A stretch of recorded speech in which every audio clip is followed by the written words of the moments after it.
I win.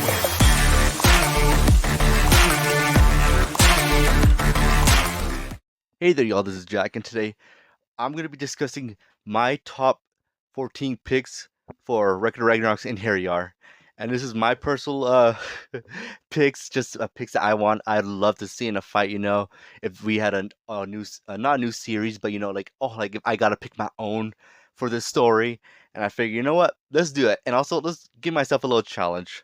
I am not gonna pick any characters that are in the canon series in Record of Ragnarok just because I just want just to be more unique. And honestly, I would easily have had Leonidas for sure. Like that's my easily number one pick. But again, I'm just gonna do something different. And I'm curious, what kind of human fighter you guys would have had? What's your guys' number one pick that's not in the canon series? Which fighter would you like to see? Now, in this list, I actually do have a fighter we do see in Ragnarok, but he's not a canon fighter or representative for the humans, so I'm using him. All right, that's the only little kind of cheat I'm doing. But if there's a fighter that appeared in Ragnarok and you wish you could see them fight, like that'd be interesting. Let me know. All right, so yeah, this is my top 14 picks, and I will be going in order of when they were alive. So way in ancient times all the way up to modern era. So yeah, let's begin, shall we? All right. My first one, Abraham from the Bible. Okay. Because again, a great leader, inspiration for three of the most known religions: Christianity, Judaism, and Islam. And again, great fighter and good stories too that we learned from him. Just overall, just a pretty. He seemed to be like a very good guy, and just trying to help his people out. And it'd be interesting to see, like a story with him, probably involving a god. Not a rogue god, but a god. Trying to get him to worship him, and he's like, "Nah." We could see something like that. It'd be interesting to see Abraham. The second one after him was Sun Tzu. I mean, need I say more? The dude wrote the book of In the Art of War. It'd be so cool to see that, and seeing him to apply his techniques against a god in a 1v1. We could see that. It doesn't have to be spelled out, but if you ever read the excuse me, the book of Art of War, we could see him going up against a god and implementing his teachings in the book and actual choreography of the fight. I think that'd be just so freaking cool. And after that is Julius Caesar.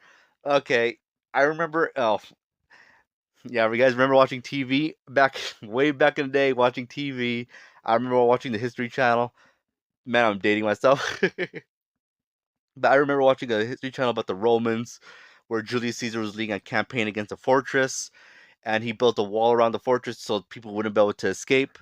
But in doing so, an enemy force attacked them from behind, and I remember this one part where Caesar donned his armor and his red cape, and he went out and joined the fight and helped turn the tide of battle. I remember that. I remember thinking to myself, okay, that'd be pretty cool to see that, and also see his I guess like his time with his people and everything, and then declaring himself dictator of Rome, and then him getting backstabbed. Like that'd be cool to see in a manga format. I think that'd be very very cool, and seeing Caesar take on the gods. And after Caesar, we are going for Attila the Hun. Okay, I know it was honestly hard between him or Genghis Khan, but what tipped me into Attila the Hun's favor is, well, besides being a pretty good conqueror, is that one of his also monikers that people gave him was Scourge of Gods or Scourge of God, which made me think, oh, okay, yeah, he's definitely got to be on here on this list. I just find him very interesting, and the fact that he has that title is like, okay, yeah, imagine, that he's a Scourge of God. All right, which God would take him on, Interesting, I gotta say. Again, yeah, Genghis Khan, if you're thinking Genghis Khan should be on this list, I won't blame you. But just the fact that Attila the Hun got that moniker, I'm like, okay, yeah, you won me over, Genghis Khan. Get in here. All right. After Attila the Hun, Alexander the Great, an insane warrior that had massive ambitions, but I believe, got sick and died. And it's very similar to the canon story. It'd be interesting to see Alexander the Great not get sick and die. That he actually has a good body, and he goes off and fights a god, to his fullest. And if he wins or not, who knows? But it'd be cool to see him, to finally go out on his own terms. He's gonna fight, and if he dies, he dies. But if he wins, it was on his terms. That'd be cool to see that. All right. After that, King Arthur. Now, King Arthur, you could do so much with him since on this list he's probably like my Jack the Ripper. We know not too much about him. We know enough, but not like a lot. He's like a very mystical figure, but we do know that a man did exist that was King Arthur, and just you could go into the fantasy aspect of it or realistic aspect of it, where he, in that fantasy you could go to, with the sword and the stone, the lady in the water, or Merlin, something like that, or you could go into the more realistic where it was just a man just fighting and just coming up with this kingdom and everything and just going through it. I think a lot of things you could do with King Arthur. I think it'd be so freaking cool. And after that, Vlad the Impaler. Holy freak. Okay. Vlad, do I need to say it? Vlad the Impaler. A dude that went out of his way to massacre so many Ottomans to save his country. Very interesting. His story is very, very interesting. And I'm not trying to defend him or anything, but when you learn about him, you can understand why he's doing what he does. It's because it's like him.